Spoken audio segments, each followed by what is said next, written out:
производства Казахстан. Вакцина однодозная, во флаконе.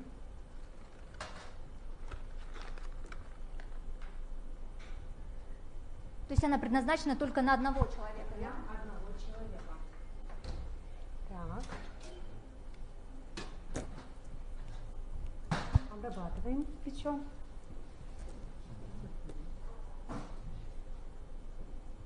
3 дня после инъекции мочить место нельзя. Через час выпиваем жаропонижающее. Да, конечно. Во флаконе 1 доза.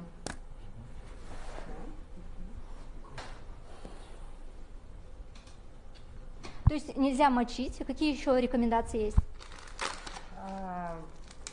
Душ, ванны принимать нельзя. 3 дня может быть как гриппозное состояние.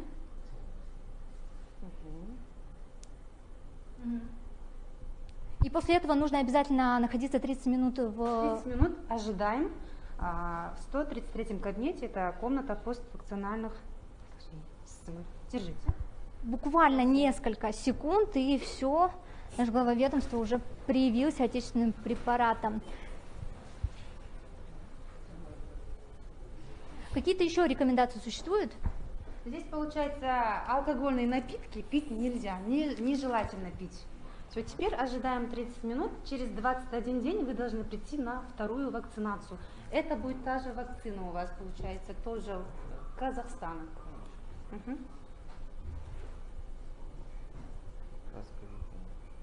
Удостоверили, что это Казахстан? Да, спасибо. Спасибо. Всего доброго, не болейте. А какие еще преимущества есть у казахстанской вакцины? Вот, например, можете рассказать о способах хранения? Способы хранения, тут, как и другие иммунобиологические препараты, хранение от +2, +8. По сравнению с российской спутник, она замораживается, а тут не надо замораживать. И 5 человек собирать не надо, так как это однодозная вакцина. Очень удобно для нас в использовании. То есть один флакон рассчитан только на одного человека. Хорошо. И затем, после того, как здесь уже проявились в этом кабинете процедурном, пациент должен направиться в кабинет наблюдения. То есть именно где, в случае, если какие-то аллергические реакции будут, ему сразу окажут медицинскую помощь. Алексей Владимирович, как себя чувствуете? Спасибо, нормально.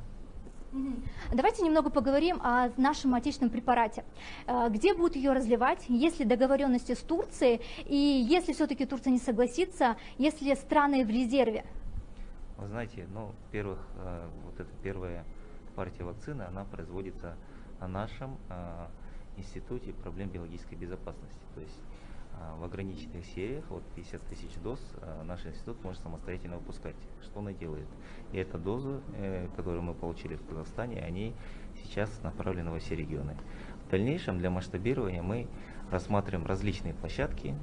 Это площадки наших турецких партнеров, в том числе мы сейчас достраиваем наш собственный завод, который находится в Гвардейском, и сейчас он проходит все этапы инсталляции оборудования и в дальнейшем запуска.